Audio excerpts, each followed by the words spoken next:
Hi, I'm Cassius Stuart, leader of the Bahamas Democratic Movement, the BDM, and we are just doing a little talk about where you came from and where you are now. And oh, there are hundreds of memorable moments, from fighting, from falling out of the canap tree, from going in the almond tree and dropping on your head, from walking in the back of the yard, getting jerked with nail, from falling on car engine.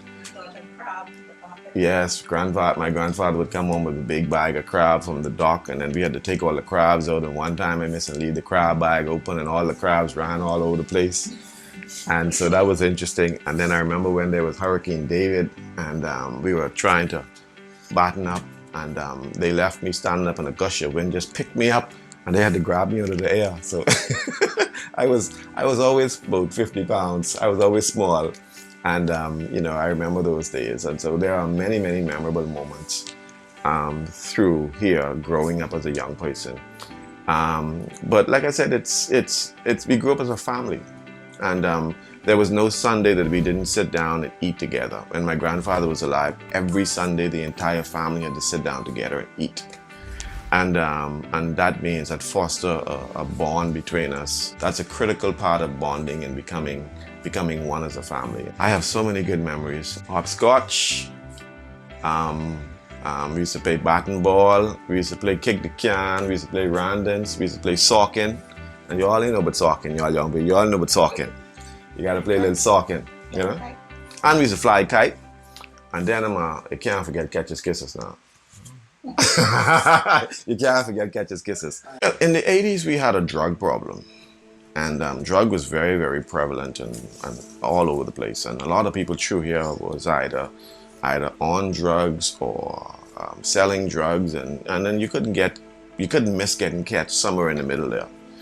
And as a young person, you always wanted to follow. There was a lot of drug dealers. And we want to be like the pusher man. We want to be like the pusher man. And that was a part of the era of the 80s.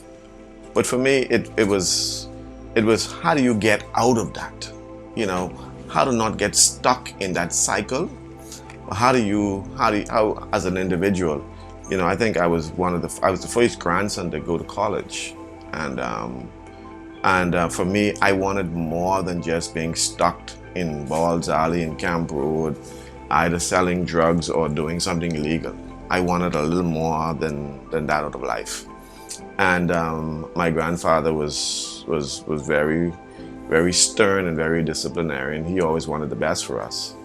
And my mother also, she wasn't that stern. I remember there were times when I would be in the road, running up and down bare feet, and she would come home and she would beat me, and she started crying more than me. And so I'm trying to figure who got beaten, me or you, So that was the type of person she was. And so for her, it was not really, she wasn't really the disciplinarian, but my grandfather was. And so he made sure every day we come home, we had to do our homework.